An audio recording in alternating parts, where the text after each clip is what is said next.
Ladies and gentlemen, welcome back to another video. In today's video, we are going to be doing some more Reddit reading. This week we are going through one of my favorite subreddits, r/petty revenge. Most of these stories are short, but satisfyingly sweet. The small victories from those who have wronged you. I decided to do this Reddit reading a little differently. Instead of me just reading the story and the story appearing on the screen, I decided to add a little gameplay to the video while I read. The gameplay you are watching is from Spider-Man Miles Morales. If you do enjoy this video, or even just like the sound of my voice, don't forget to hit that like button, subscribe if you haven't done so already, if you want to hear more of my voice. Anyway, without further ado, let's get into the first story. The first story comes from user Adorable Peanut, titled "Make Me Stay Late? I will be an inconvenience to your Friday night." I am a senior in college and I am currently taking a statistics course with a lab. For this lab, we each had to pay a $200 technology fee to be able to use the computers. But here's the thing. There are only 30 computers and 60 students. My lab's teaching assistant, or TA, is awful.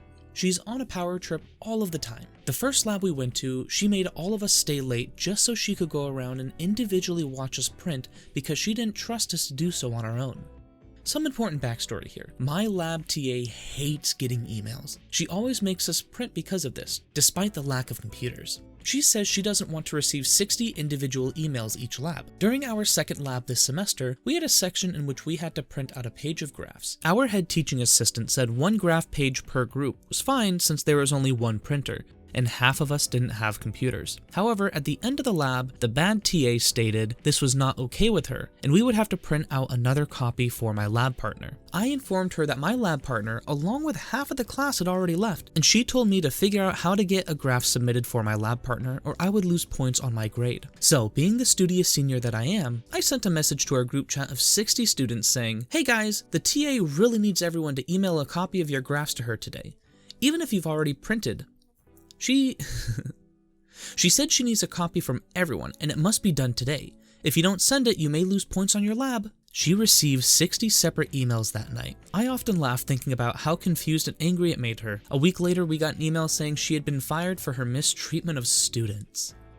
Well, that petty revenge seemed to turn into a semi-pro revenge, considering she probably got looked into after complaining about having to go through 60 separate emails. Teaching assistants like that can be the worst. Teachers are there to help you, not to make your life harder. So I really do enjoy this little petty revenge here. The second story in today's video is from user Blue Collar Nerd, titled "Grumpy Neighbors Ruined My Birthday. My Dad Never Let Them Enjoy Their Backyard Ever Again." We are going a ways back here. I think I was about 8 years old, so that puts this story in about the late 90s. I grew up on a busy street in a suburb. All the houses are basically right next to each other. On one side of the house, we had the grumpiest, most miserable old couple in their 70s as neighbors. We have a big family and enjoyed cookouts during the summer months. They hated us having parties, and we weren't even doing anything out of the ordinary. Just the type of people who would complain about basically everything for no good reason. Well, it's my 8th birthday party, and we have our typical big family get-together. Well, my favorite gift that year ended up being a Globetrotters basketball. We had a hoop, and I had a blast playing around with my new gift. Eventually the day goes sideways when my ball bounces over the grouchy neighbor's fence. All that separates our driveway/basketball court from their backyard is just a stockade fence. Well, the neighbor was outside, proceeds to grab my ball, take it into his shed, and stab it with a screwdriver. I'd never seen my father so angry in my life, but he's not an idiot and didn't do anything stupid. From that day on, he never let them enjoy their backyard again. We could see their yard from our house, and anytime they would go outside, he would go out back, crank up his air compressor in the garage, and slam a basketball against the backboard as hard as he could until they went inside. Didn't even pretend for a second he was doing anything but making as much noise as possible. He never gave up, never stopped until one of the neighbors eventually died. Now that is a good petty revenge story. I had a neighbor like that growing up where if a ball went into her yard, there was very slim chance of you getting it back. I remember one time we were playing basketball as well, and one of the balls went over into her yard, and we all played rock, paper, scissors to see who would be the one to hop the fence and go get it. Well, she came outside as we were tossing the ball back over, and we didn't hear the end of it for quite a few years after that. But still, a very good petty revenge story. The next story was posted by user The Drumming Ape, titled, "Made a fake call about your baby being locked in your car with the keys? Well, now your car is locked with the keys inside again." This story takes place circa 2001. I was a AAA tow truck driver, AAA being a roadside assistance company, and working an overnight shift on a Friday. I received a call around 10 p.m. about a baby being locked in a car with the keys inside. Now, AAA's policy is to attend to these types of lockout emergency calls before any of the other calls that may be waiting, as there is a child involved. I sped down the highway as fast as my truck could take me and reached the location, which was a local mall. I found the car that was parked in the far corner of the parking lot alongside another car. There were about half a dozen people hanging around. I jumped out of the truck, identified the owner, and asked him if this was his vehicle. "Yep, it is." "Okay, great, let me see what I can do," I said as I peered into the windows, which were heavily tinted. I saw a glow coming from the stereo and could somewhat make out a blanket in the back seat, but the tint was so dark it was really tough to make out anything else. "The child is in the back seat?" "Yeah, he's asleep." It took me about a minute to open the passenger's front door.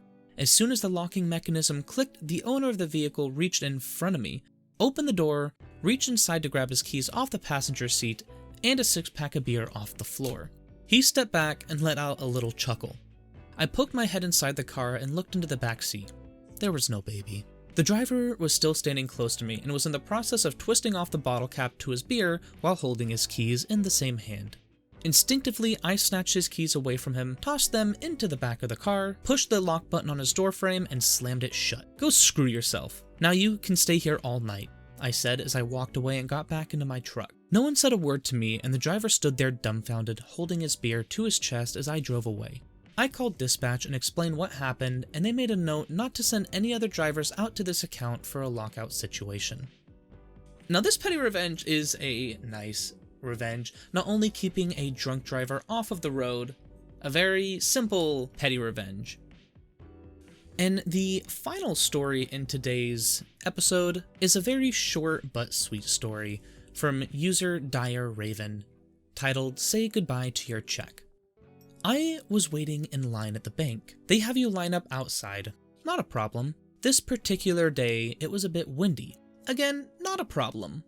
For me. A guy gets out of his car, check in hand. You know where this is going. The wind whips the check from his hand, and I somehow managed to step on it as it scooted by me. I wasn't really expecting a thank you, to be honest, but what I definitely wasn't expecting was the guy to chew me out for dirtying up his check. "Thanks for stepping on my check. The bank probably won't accept it now." Call me a jerk if you want, but I lifted my foot and let it blow away in the wind down the street and said, "Well, they definitely won't accept it now." The guy flipped out as he was chasing it down the street. I got called up.